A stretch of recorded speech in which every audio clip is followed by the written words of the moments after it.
こんにちは、シロです。今回は DJI Osmo Action 5 Pro のレビュー動画になります。今回新しく発売された DJI Osmo Action 5 Pro をシステム5さんからご提供いただいたので、こちらを実際に海で使ってみたいと思います。はい、では今回ご提供いただいたアドベンチャーコンボとダイビングアクセサリーキットの中身を見ていきたいと思います。こちらがアドベンチャーコンボとダイビングアクセサリーキットの中身になります。まずアドベンチャーコンボから本体ですね。本体を保護するフレームですね。あとここにマウントつけると縦で撮影できるようになります。でバッテリー3つ入りですね。でこのケースに入れたまま USB の Type-C で充電することができます。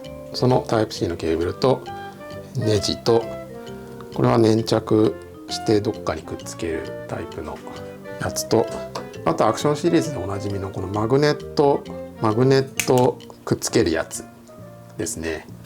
これ便利ですよね、このマグネットのやつで。自撮り棒、これむちゃくちゃ長いんですよね。画面に全然収まらないんですけど 1.5 メートルあります。これね、しかも軽くてすごい軽くてこれいいなと思いましたね。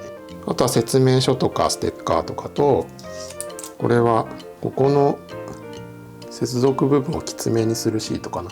でこちらがダイビングアクセサリーキットですね。でオズモアクションのダイビングアクセサリーキットはアクション3、4、5全部共通です。なんで今までのと一緒ですね。ハウジングケースとフロートハンドルと、あとは除湿シートですね。そして SD カードは標準ではついてません。本体内蔵ストレージが48ギガぐらい、47.8 とかだったかなぐらい容量があります。結構大容量の内蔵ストレージですよね。なので SD カードなしでそれだけで取ることもできるし、別で買ってつけることもできます。そして本体防水が20メートルついているので、万が一ハウジングが水没しても安心ですね。では簡単に設定を見ていこうかなと思います。よいしょ。起動がめちゃめちゃ速いですね。今回は16対9の 4K30p で撮ってます。で手ブレ補正はロックステディプラスの広角モード、17mm 相当で撮ってますね。普通のロックステディとかだともっと広角に撮れます。12mm、超広角にすると 11mm とかもっと広角で撮ることもできますね。そしてカラーなんですが、1本目はノーマル10ビットで撮影してます。で2本目は D-Log-M の10ビットで撮影してラットで色をのせています。ホワイトバランスとかは、オート、露出もオート、映像調整とかはデフォルトのままですね。こんな感じで撮影してます。はい、今回この DJI Osmo Action 5 Pro なんですが、暗所に強いということなんで、南国みたいないかにも明るいわーっとした海ではなくて、千葉の勝茶まで撮影してきました。東京湾の海ですね。結構濁りもあって透明度もそんなにスコーンと抜けてる海ではないんで、それがどうやって映っているのか、ぜひご覧ください。はい、こちらはボート上の映像になります。こちらはもう普通に綺麗ですよね。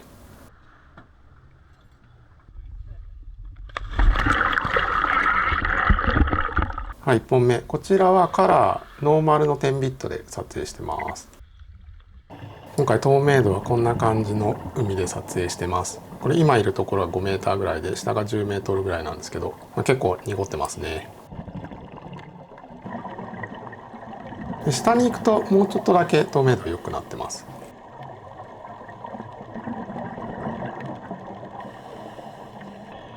ミノカサゴとかすごい綺麗に撮れてますね。暗めのところはちゃんとライト当ててあげることが大事だと思います。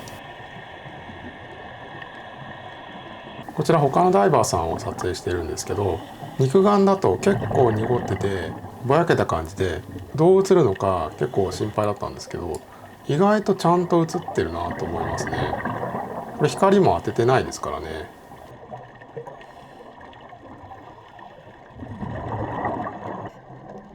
はい、こんな感じでちゃんと光当ててあげると綺麗な映像が撮れます。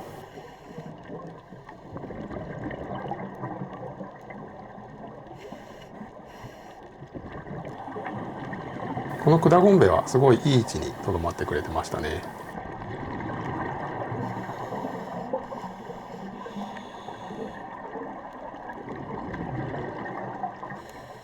ちょっと深めのソフトコーラルもちゃんと光を当ててあげるとすごい綺麗に映ってます。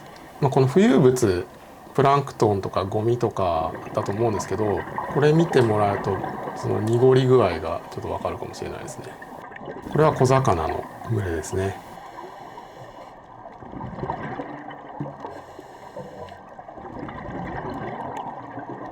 結構暗かったんですけど、ノイズがそんなに目立たないですよね。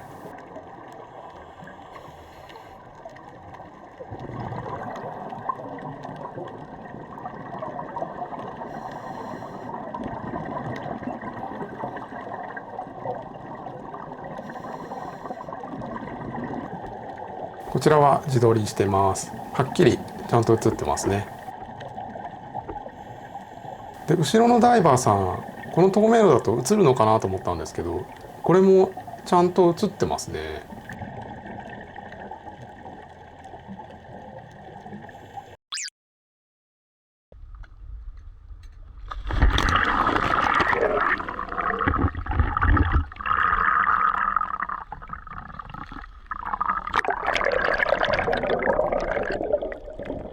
2本目は D-Log10 ビットで撮影してます。で、DJI のラットを当てて色味調整を行っています。この辺は浅場の光が差してて、魚の群れがわーっとなってる映像ですね。綺麗ですね。以前のアクション4だと結構水面が白飛びしちゃってたことがあったんですけど、今回ちゃんと映ってますね。光のシャワーもちゃんと映ってて綺麗な映像になってると思います。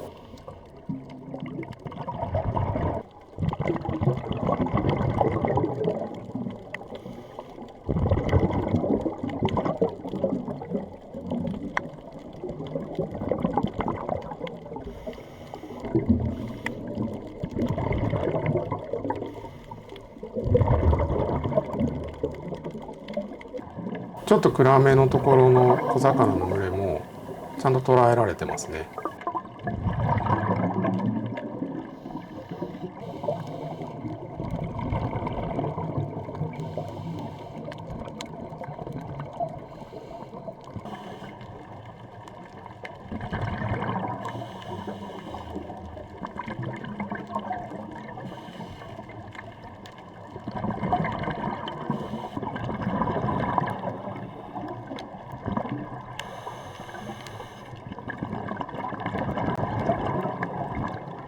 ただ焦点距離が結構長めなのか、こんな感じで寄って撮影すると被写体が結構ボケちゃうことが多かったですね。こちらも結構ボケてますね。なんで水中で物撮りしたい場合はちょっと引きで撮った方がいいのかもしれません。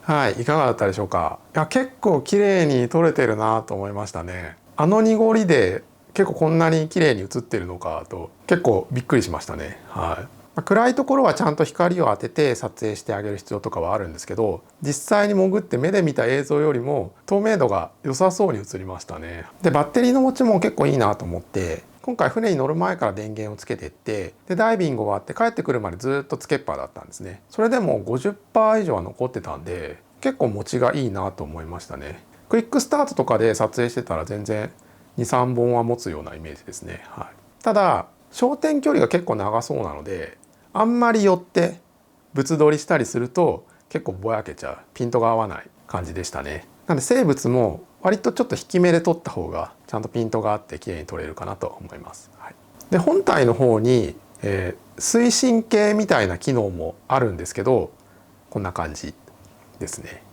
モニターに推進が出てくるんですけど、これはハウジングに入れると使えないです。多分素潜りとかで使って、20メートル以内で使う範囲だったらハウジングに入れないでそのまま本体で撮影できるんですけど、その時は重宝するかもしれないですね。ただダイビングだとハウジングケースに入れちゃうんでこれは機能しないです。はい、というわけで今回はシステム5さんから DJI Osmo Action 5 Pro をご提供いただいて東京湾の海を撮ってきました。結構綺麗に撮れて満足いく映像になったんで、これからアクション感はこの Action 5 Pro を常に持っていこうかなと思いました。それじゃあバイバーイ。